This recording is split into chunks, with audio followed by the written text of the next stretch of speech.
Hello and welcome to the open platform of Public Television of Armenia. Armenian Defense Ministry announced that on August 22nd, Gurgen Alaverdyan, Army officer of Armenia, due to the harsh weather conditions, mistakenly crossed Azerbaijan's Azerbaijani border and appeared in the territory of Azerbaijan. Baku captured him and announced that the Armenian officer was a member of sabotage group from Armenia. However, vast majority of analyzed facts and evidence proves that Azerbaijani authorities try to manipulate the international community as traditionally they try to do in these type of cases. Today I will discuss the issue with Tatev Hayrapetyan, expert on Azerbaijan and a member of Armenian parliament from My Step faction. Ms. Hayrapetyan, thank you very much for your time and joining us. Thank you for your invitation. You have been following the recent developments regarding the army officer of Armenia.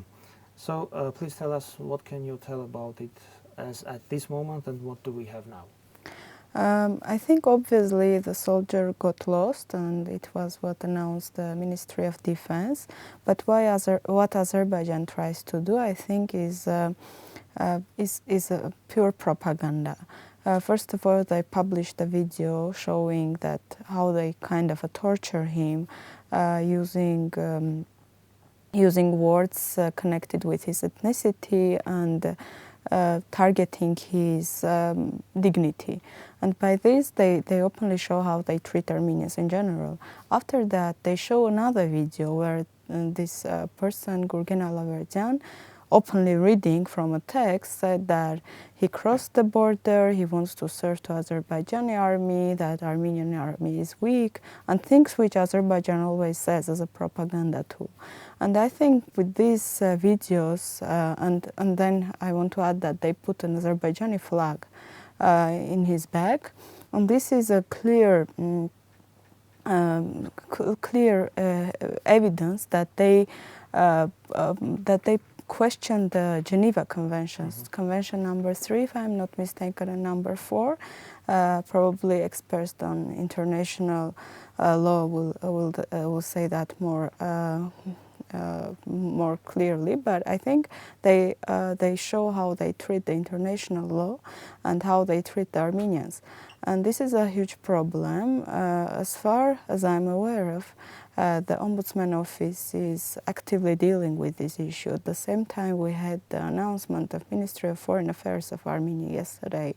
And also, we as members of the parliament want to understand the situation and how we can help. But there is the very important line which none of us should cross, that putting under the question his life, his dignity, and not triggering Azerbaijanis more. I think we need to be very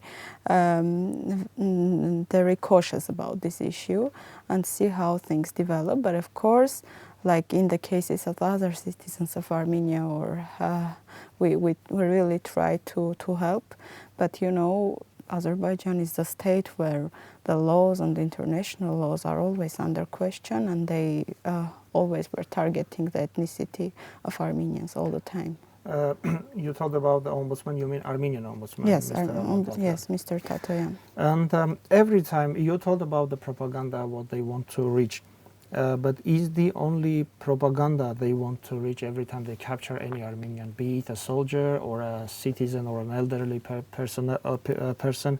What do they want to achieve? What is their target? You probably remember several months ago they captured another Armenian, Narek Sardaryan, who crossed the border by mistake again and got lost. And he again said that he wanted to go there, etc. He said bad things about the army. So, like the same messages, the line is the same. But what they want to do, from one side, of course, it's a propaganda. From another side, they show openly how they treat Armenians. And from another side, they kind of want to put a psychological pressure on Armenians, because it's very hard, it's a very human issue. You know, these people have their families, they are worried about things, and you know, they from time to time they put like all for all to exchange the captures. But it can't work, because you know, there are just people who got lost, and there are another people of Azerbaijani citizenship who killed persons in Artsakh particularly. And it's hard to say all for all, we say one for one. And that happened before, we had that exchange. And this needs to work like that. And of course it's also very, as I said, a very human issue, and it's hard to say to the families that they need to wait because they're openly worried for their relatives.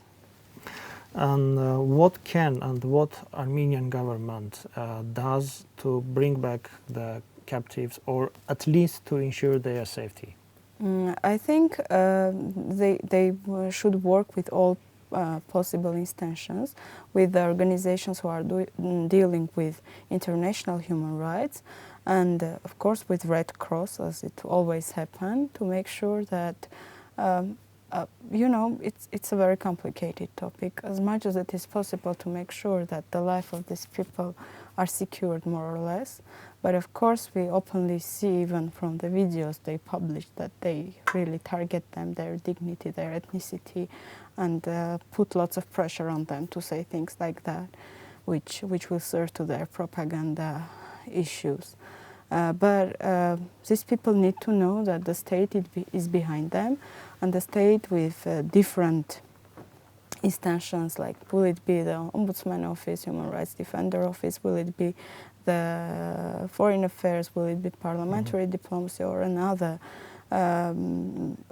organizations or institutions which will work for that issue. But we need to be very careful at the same time, as I mentioned before. Yeah. Coming back to what you told about being bullied, mocked, and especially emphasizing the ethnicity, and also remembering the announcement from our Armenian Foreign Ministry. So what is the difference between the behavior of terrorists, international terrorists, I mean, and the hostages being treated in Azerbaijan? Unfortunately, not much difference, really. Because, you know, we had this kind of a behavior all the time. We had it in the 90s, we had it during April war escalation, we had it all the time. In every single moment they had an opportunity to kill an Armenian, to pressure an Armenian, or I don't know, to harm his dignity or wherever. They do that, and they do that with pleasure. You can never understand that because it's all about the human lives. But we cannot forget what happened in Talish village with elderly people. And this is how Azerbaijan government is doing his propaganda. I remember not far from this moment, in July, they had a big rally in Baku, and they called for Armenians to be killed. This was the openly. Yeah, this is the thing which unites them. This is a very serious problem, and we all the time talk about the peaceful negotiations, but the Armenian side is mentioning we need the required atmosphere for that negotiations to be fruitful. But when they call Armenians to be murdered, you cannot have the peace. I mean, we have lots of contradictions what happens in the negotiations table, how Aliyev behaves on negotiations table, and how he behaves with people all the time targeting Armenians and calling Armenians as enemies and using every single opportunity for that. And we have these all things as a result. And not only Armenians, let us remember that there were some other nationalities who crossed Artsakh border and then appeared in Baku, and how they were treated. Yes, for example, Alexander Lapshin, who is a blogger from Israel, having some citizenship. And at the same time, how they behaved with another Yazidi guy who was serving in army during April war, how they treated him. I mean, this is a nonsense. And even the wartime has its international laws and rules, but they never keep that, never. So not only Armenians, let us remember that there were other nationalities as well who were treated badly in Azerbaijan. Journalists, experts, bloggers. At the same time, Karam Saloyan, who was a Yazidi by his ethnicity. Yeah, not an Armenian. Not an Armenian by ethnicity, but also was treated very, very badly. And even war war has its rules, but they never keep it there. They always behave like this. Can we say that there is clear Armenianophobia in Azerbaijani society and especially in the government cycles? I think it's a state-sponsored anti-Armenian propaganda, and this has deep roots. I think it's coming from many years ago, and they all the time put anti-Armenian moods as a main source for consolidation. They use it all the time. They created the picture of the enemy as an Armenia as a state, Armenians as a people, and Aliyev used that to keep the power. I think he did that also during this rally, as I mentioned, and this happens. We witness that all the time, and even our foreign minister in his Ministry of Foreign Affairs in his statements all the time mentions how they use Armenianophobia as a tool to keep the power and solve internal issues. Thank you very much. Now let me shift to the negotiation process of Nagorno-Karabakh conflict. Newly appointed Azerbaijani Foreign Minister Ceyhun Bayramov stated during the press conference with his Russian counterpart Sergei Lavrov that his country is committed to the peaceful process. However, he's noticed that the solution is to be under several UN Security Council announcements and resolutions. What does it mean? They use this thesis all the time, mentioning 4 resolutions of UN, but also never mentioning that these resolutions is related to them as well. Is calling them to stop the active phase of the fighting and the war. And at the same time, they forget about Helsinki Final Act. They forget about 3 main principles, yeah. Which is the self-determination of nations, the sovereignty and the territorial integrity of the countries, and also not using force, and the threat for using force. So they remember what they want to remember, and even what they want to remember they present in one way, never mentioning the whole scope that it includes.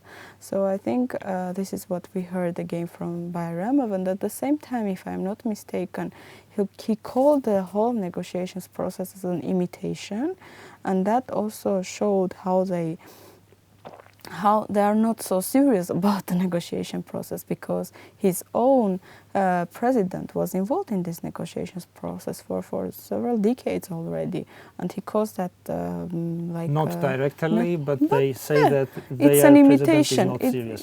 Their president is not serious. The 3 countries which are also members of UN Security Council, France, Russia, America, and Russia, they call all these efforts not serious. I mean, this shows how they treat the whole process.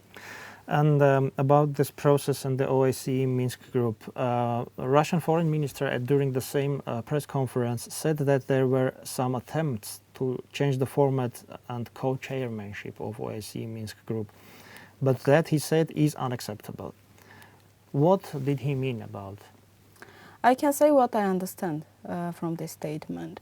Azerbaijani president recently again talked about OSCE Minsk group, targeted the co-chairs, saying that this whole process is useless, etc. And I think they all the time wanted to change the format. This is what Azerbaijan aims to do, but we all the time mention and highlight the only format the negotiation process can be continued should be the OSCE Minsk group co-chairs format.